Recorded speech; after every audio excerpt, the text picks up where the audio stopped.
I think Burnley will be relegated this season. Sean Dyche is the current longest serving manager in the Premier League. Burnley announced Dyche as their manager in October 2012.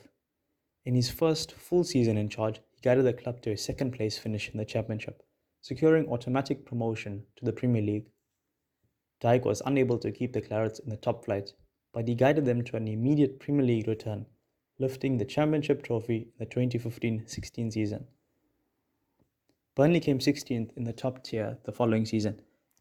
Dyche has since preserved the Clarets' Premier League status with 15th and 10th placed finishes, and has twice won the Barclays Manager of the Month award.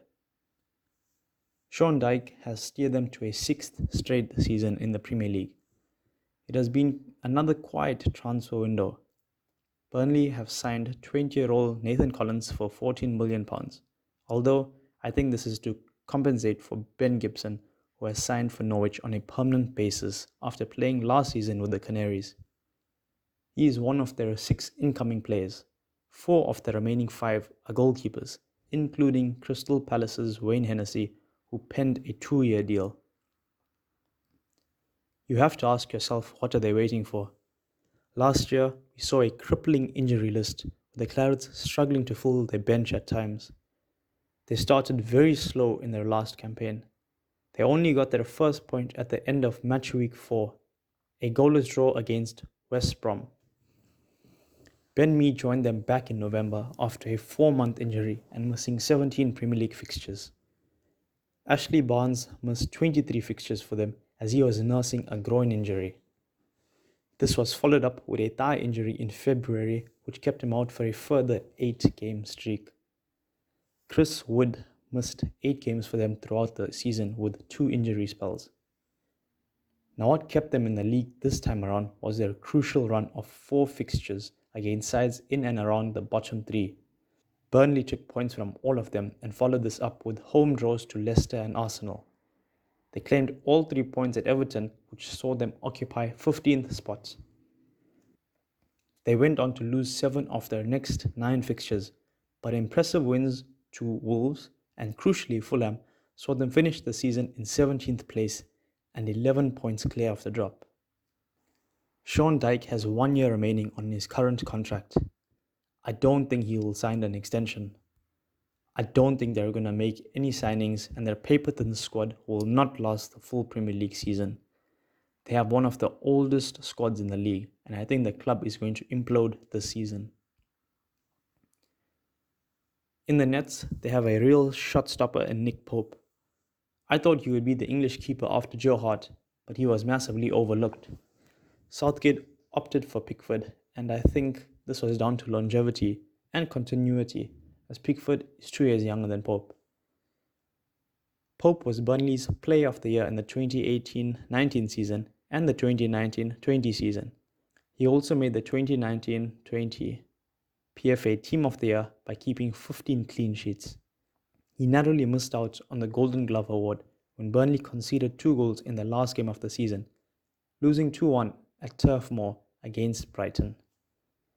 I've got loads and loads of praise for Nick Pope, and I feel he is good enough for a top 6 club. He's only 29 years of age, and I think he is capable of another 3, maybe 4 seasons of top flight football. I think Leicester will pounce on him when Schmeichel leaves to United. Pope missed the final 3 league games of the season and the Euros due to a knee injury which required surgery. Peacock Farrell was given the gloves for a home fixture against Leeds, where he conceded 4 goals. Will Norris was then given his league debut in a home fixture against Liverpool. He conceded 3. Dyche stuck with Norris for their last fixture and away trip to relegated Sheffield, where they lost 1-0.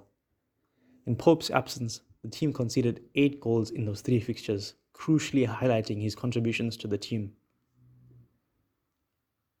James Tarkowski and captain Ben Mee have done a world of good for them over the years. It's going to be really difficult to replace them, and I think we will see how important they were to Dyche's Burnley.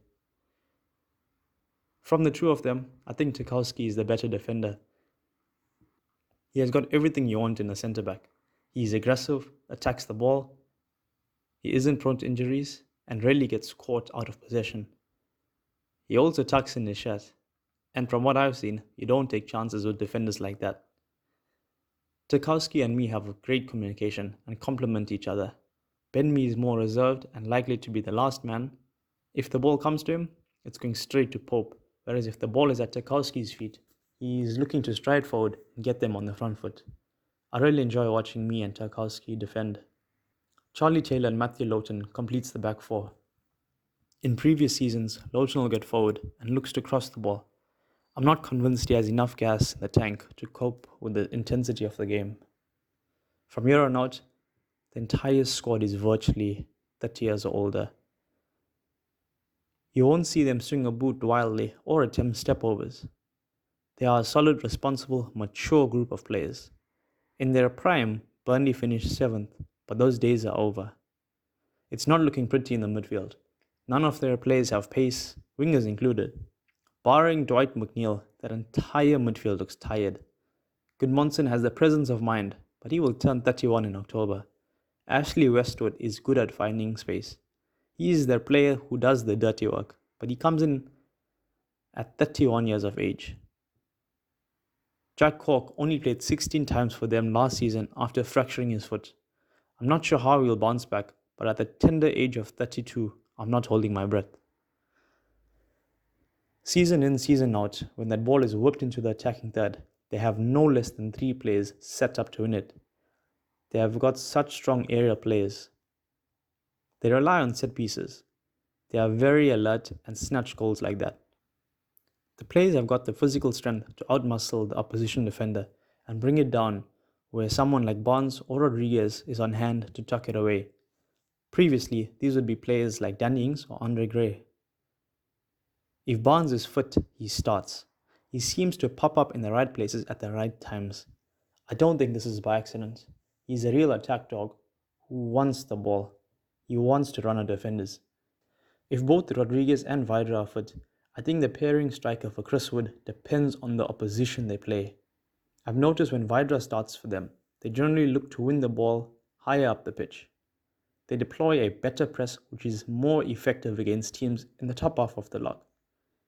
You'll see Lowton and Goodmanson joining in the act, with Brownhill very close to the opposition CDM. If Rodriguez starts for them, I think they are more of a fluid passing team. This is the team's less used attacking build-up. He tends to drop deeper and receive the ball, or receive the ball wide and work it into the channel. Every single one of these Burnley players are good at crossing the ball. It's like the game plan is to play a long ball to Wood and then figure it out from there. They seem to get the job done, only just.